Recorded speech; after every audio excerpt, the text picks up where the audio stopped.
Buenas tardes, yo soy Ana Isabel Prieto, vengo de S2 Grupo, donde estoy ya desde hace más de 4 años trabajando. Concretamente estoy en el área de I+D y formo parte del equipo de inteligencia artificial de la compañía. En S2 Grupo nos dedicamos a todos los aspectos relacionados con la ciberseguridad y la ciberinteligencia, y tenemos desde servicios de consultoría, seguridad gestionada, hasta auditorías de seguridad, programas de concienciación, etc. Nuestra misión es proporcionar seguridad digital a la sociedad a nivel mundial para protegerlos de ciberataques y cibercriminales que, por desgracia, cada vez son más frecuentes. En S2 Grupo contamos con más de 20 años de experiencia en ciberseguridad, somos más de 700 trabajadores, tenemos oficinas en diferentes países, tanto de Europa como de Sudamérica, y una de las principales cosas que nos caracteriza es que tenemos nuestra propia tecnología. Por este motivo, la inversión en I+D es tan importante para nosotros, porque además de tener que fabricar nuestras propias herramientas, tenemos que seguir mejorando las que ya tenemos para ser competentes en el mercado. Actualmente, como todos sabemos, la sociedad digital se ha convertido en la nueva sociedad, ya que cada vez tenemos más dispositivos conectados en diferentes entornos, como la tecnología de la información, en la que tenemos dispositivos desde móviles, relojes inteligentes, Alexa, etcétera, hasta en entornos de tecnologías de las operaciones, como hospitales, centrales eléctricas, etcétera. Aquí tenemos un ejemplo de incidentes a lo largo del tiempo en sistemas OT. Lo que podemos ver es que los incidentes, además de incrementar en el número a lo largo del tiempo, también ha incrementado en cuanto a la diversidad de los sectores a los que afecta. Y a pesar de que cada vez más se visibiliza en las noticias y en los periódicos, la mayoría del cibercrimen no se denuncia. Entonces, ¿a qué nos enfrentamos? Pues cada gente tiene su propia motivación y objetivos y pues esto hace, junto con lo anterior, que la superficie global de ataque cada vez sea mayor y, por tanto, es aquí donde el papel de la inteligencia artificial es tan importante para nosotros, porque es casi imposible de gestionar. Entonces, ¿por qué la inteligencia artificial en ciberseguridad? Pues, como he dicho antes, el número de ciberataques cada vez es mayor, tenemos datos masivos, complejos y heterogéneos y, por desgracia, el número de expertos en ciberseguridad no es tan elevado. Entonces, ¿cómo utilizamos la inteligencia artificial en S2 Grupo? Pues estamos desarrollando diferentes líneas con inteligencia artificial para, por ejemplo, detectar anomalías en tráfico de red y log de actividad, proporcionar inteligente y modelado de amenazas, detectar dominios potencialmente maliciosos, etc. Hoy en concreto os voy a hablar de lo que utilizamos. De lo que no. ¿Sí? Vale. ¿Ahora? Vale, hoy en concreto no se oye. ¿Sí? Vale, hoy en concreto os voy a hablar sobre cómo utilizamos la inteligencia artificial para detectar spoofing, en concreto user agent spoofing. Pero para ello primero tenemos que entender qué es el spoofing. Entonces, si nos imaginamos que estamos en una fiesta de disfraces en la que cada persona llega con su máscara que lo identifica, pues podemos ver que aquí tenemos diferentes tipos de navegadores y con esa máscara podríamos identificar que se trata de diferentes navegadores. Tenemos Explorer, Chrome, Firefox. Además vemos que de cada tipo de navegador los logos, en este caso, han ido evolucionando a lo largo del tiempo y junto con ello también han ido evolucionando sus características intrínsecas que hacen que vayan mejorando. Entonces, ¿el spoofing qué es? Pues no es más que cuando una pieza de software intenta hacerse pasar por otra, en este caso por un Firefox o por cualquier otro navegador. Hay muchos tipos de spoofing diferentes, puede ser spoofing de IPs, de servicios, etcétera. Y es cuando alguien intenta falsificar la identidad de otro software para hacerse pasar por él.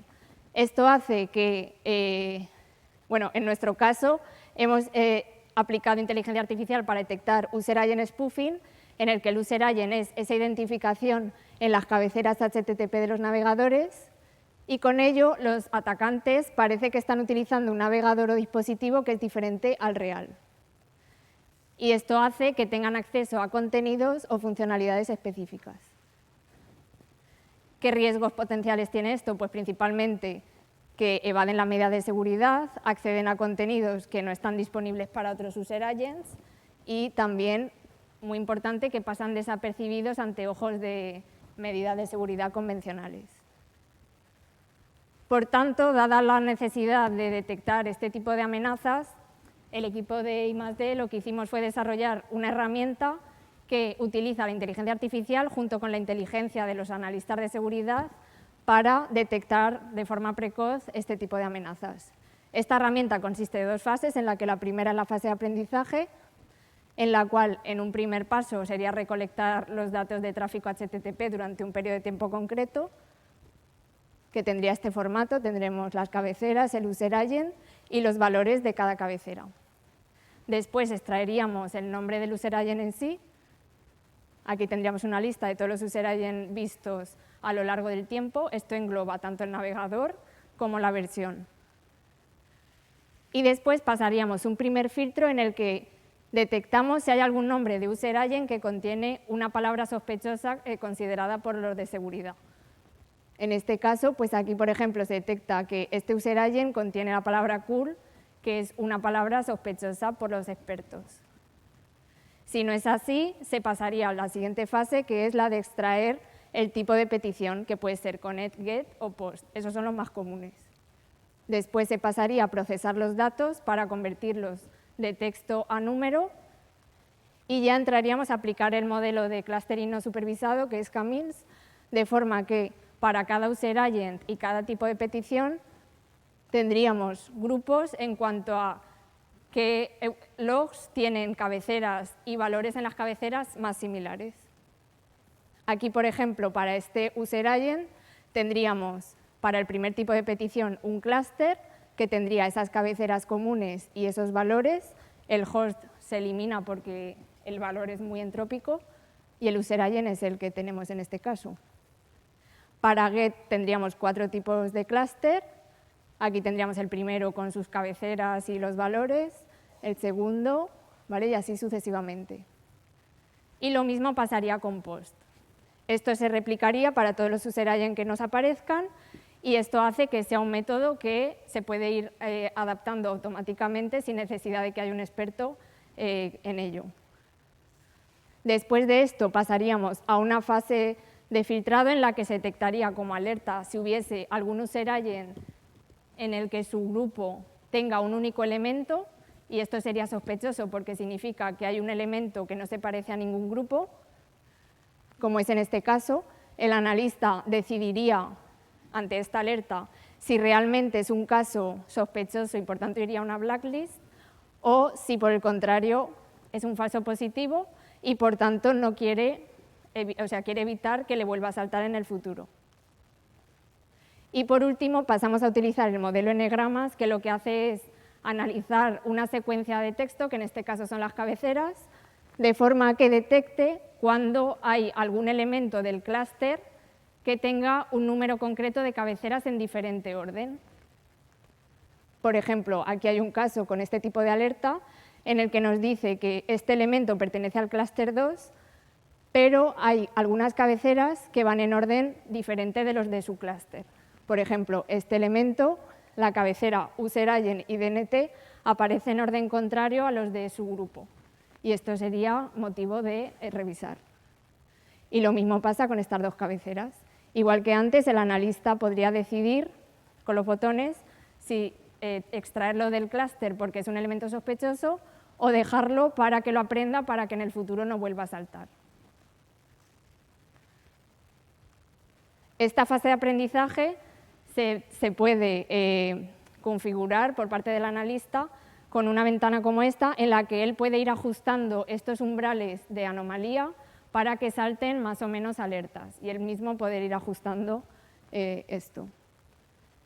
Una vez terminada esta fase de aprendizaje, tendríamos todas las características de todos los user agents vistos recopiladas y almacenadas, de forma que en la siguiente fase, que es la detección, entraría un nuevo user agent, compararíamos en esta fase de detección sus características con las almacenadas y si no se parece a ninguna, pues sería un posible caso de user agent spoofing.